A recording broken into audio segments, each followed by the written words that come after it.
کروڑ روپے کا مالک ہے اور وہ سارے حق ادا کر رہا ہے اور اللہ تعالیٰ کے احکام کی پابندی کر رہا ہے، تو وہ کروڑ روپے دنیا نہیں، یہ 100 روپے دنیا ہے۔ تو اس واسطے یہ فرما دیا کہ ایک تو اس بات سے بچو کہ دنیا تمہیں دھوکے میں نہ ڈالے۔ دھوکے اس کے عجیب و غریب ہیں، وہ بڑی تفصیلی اس کی علامتیں بھی ہوتی ہیں۔ دھوکے کیا ہیں؟ مختصراً عرض کر دوں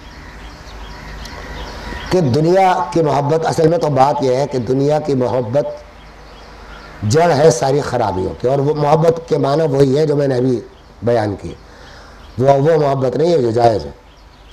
ساری خرابیوں کی جڑ دنیا کی محبت ہے۔ چور چوری کرتا ہے کیوں؟ دنیا کی محبت۔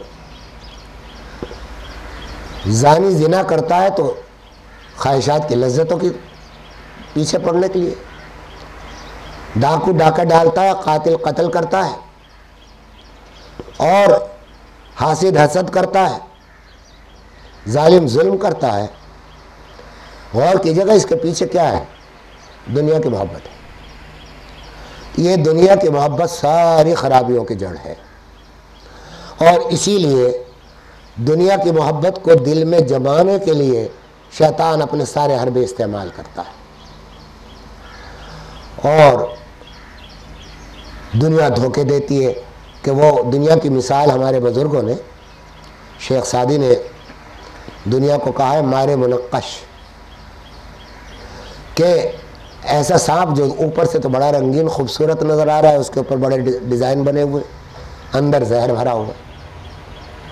تو دنیا کی مثال بھی ایسی ہے کہ اوپر سے بڑی رنگین ہے، بڑی خوبصورت ہے، بہت اچھی لگتی ہے، لیکن ہاتھ میں لو جب ڈسے گی تو پتہ لگے گا کہ موت کے دروازے تک چھوڑ کے آئے گی، اور پھر اللہ پناہ میں رکھے۔ بالکل یہی حال دنیا کا ہے۔ اور ایک اور بات جو دنیا کی خصوصیات میں سے اور علامات میں سے، اس سے پہچانا جا سکتا ہے کہ کس کے پاس وہی بری دنیا ہے، کس کے پاس نعمت والی دنیا، وہ یہ ہے کہ جو جو مال بڑھتا جاتا ہے، جو جو اولاد بڑھتی جاتی ہے، جو جو منصب بڑھتا جاتا ہے، عہدہ بڑھتا جاتا ہے، اتنی ہی اس چیز کی ہوس بڑھتی جاتی ہے۔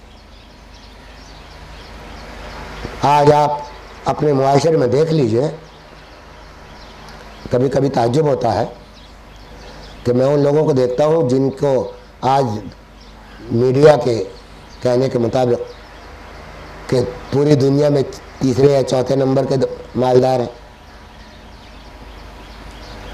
لیکن مال کی ہوس آپ سے زیادہ ہے، سمجھے آپ؟ آج بھی زیادہ ہے۔ ہر شے میں اپنا حصہ لگانا ضروری سمجھتے ہیں۔ مال اپنی آفات لے کر آتا ہے، ہر چیز کے اچھے اور برے پہلو ہوتے ہیں۔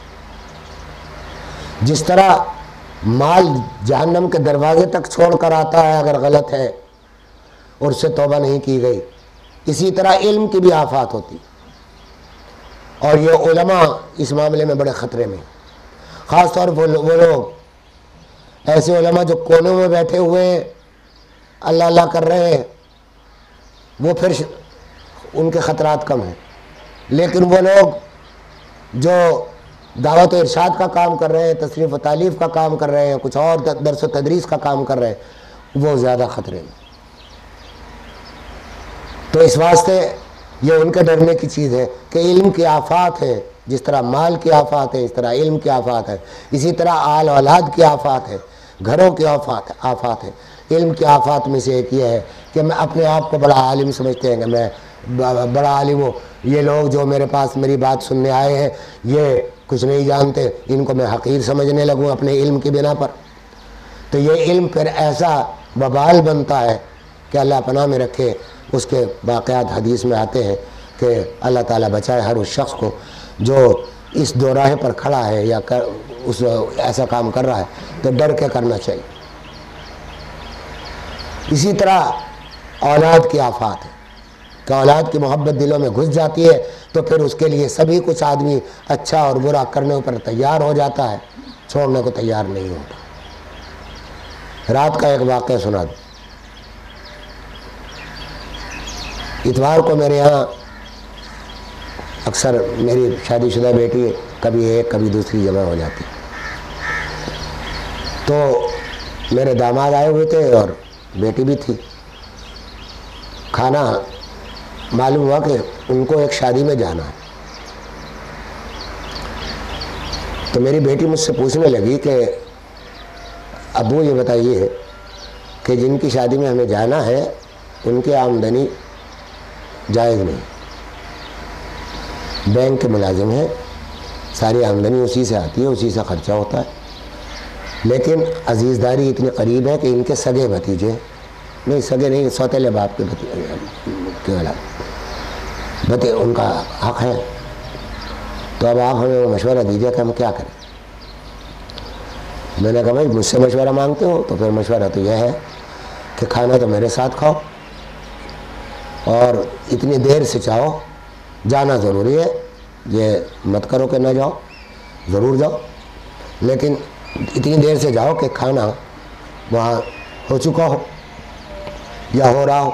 اور بھائی سچی بات یہ ہے کہ ہمت پیدا کرو، کہہ دو کہ ہم کھانا کھا کے آئے ہیں، بھوک نہیں ہے. یہ کہنا ضروری نہیں کہ آپ کی آمدنی حرام ہے، یہ ایسے موقع پر درست نہیں ہوتا. کسی وقت تنہائی میں اس کو سمجھائے کہ بھائی یہ آمدنی صحیح نہیں ہے. کہنے لگے نہیں وہ تو ہم سمجھا چکے کئی بار. تو بہرحال میں نے کہا یہ کام کرو. تو اب وہ بیٹی عورت ہے، اس نے کئی تعویلیں پیش کرنی شروع کی کہ اس لڑکے نے ابھی ایک پلاٹ بھی بیچا ہے جو ہم سے ہی خریدا ہے انہوں نے، اور اتنے پیسے، یہ کھانا تو یہ اس سے کرے گا. میں نے کہا یہ تمہیں کیسے یقین ہے کہ یہ کھانا یہ اس سے کرے گا؟ تو یہ یقین اگر تمہیں ہے تو تم اپنی ذمہ داری پہ جاؤ، میری گردن پہ پاؤں رکھ کے مت جانا. تو ڈر گئی. تو خیر وہ الحمدللہ بات مانتے ہیں. تو اس لیے یہ ہے وہ مواقع کہ آدمی کے دل میں تعویلیں بہت آتی ہیں، مسائل آتے ہیں، آدمی جم جائے، تھوڑا سا احتیاط کر لے کہ بھائی کرنا نہیں ہے، چاہے کوئی برا بھی مانے، کوشش کرے کہ برا ماننے کے نتائج نہ آئے.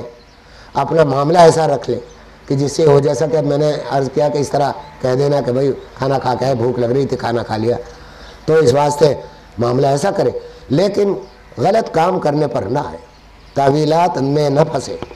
جب تعویلات تو دنیا کر کے دکھائے گی تو بات لمبی ہوتی جا رہی ہے. میں ایک بات تو یہ سمجھ لیجئے کہ یہاں یہ بتایا کہ دنیا کے دھوکے میں نہ آنا. دنیا بہت طریقوں سے دھوکے دے گی.